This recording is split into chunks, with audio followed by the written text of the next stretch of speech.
Namaskar. Welcome to a new episode of Vande Mataram, the story of India's brave hearts. Udham Singh was born as Singh on 26 December 1899 to a Kamboj family in village Sunam in the then princely state of Patiala.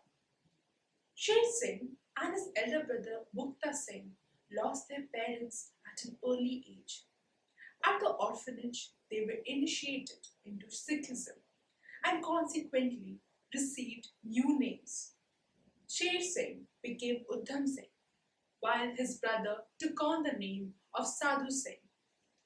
Tragically, Sadhu Singh also died just a decade later in 1917, leaving the 17-year-old Udham all alone in the world. In 1918, Udham Singh passed his matriculation examination and left the orphanage for good the next year. At that time, there was intense political turmoil in Punjab, and young Udham was no stranger to the many upheavals taking place all around him. Sunday, 13th April 1990 was the day of Baisakhi, a major Punjabi festival to celebrate the arrival of the new year. And thousands of people from neighboring villages had congregated in Amritsar for the usual festivities and fun fairs.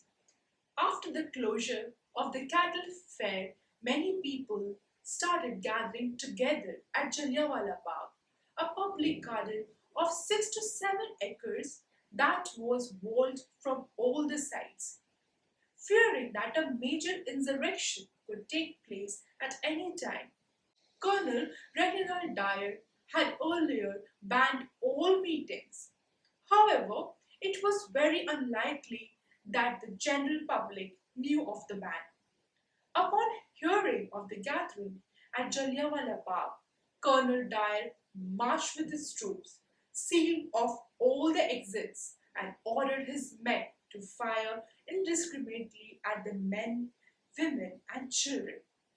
In the 10 minutes of insanity before the ammunition got exhausted, there was complete mayhem and carnage. According to official British Indian sources, 379 people died and 1,100 were wounded. However, the Indian National Congress estimated the deaths to be over 1,000 with 1,500 wounded. Being an emotional person, Udham Singh was deeply affected by the Jallianwala Bagh tragedy. He never recovered from the shock of the carnage in Amritsar.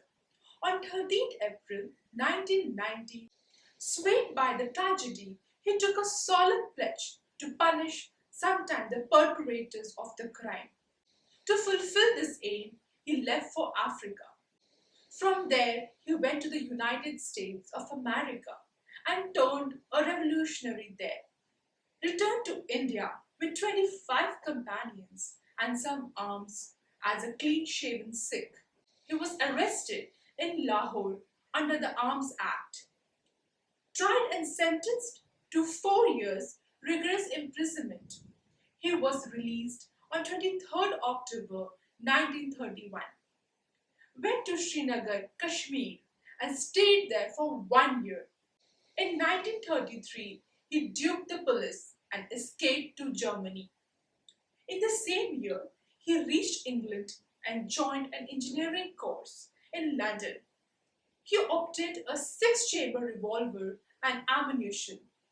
For a long time, he was on a lookout for a suitable opportunity, and the long-awaited opportunity came on 13th March 1940, about 21 years after the Jallianwala Bagh tragedy. On that day, about 4:30 p.m., Udham Singh shot and killed Sir Michael O'Dwyer in a meeting of the Royal Central Asian Society and the East India Association in the Caxton Hall, London. Udham Singh was arrested and produced before the court. When the court asked his name, he replied, Ram Mohammed Singh Azad. As expected, Udham Singh was sentenced to death on 25th June 1940 and executed by hanging on 31st July 1940. Thank you. Namaskar.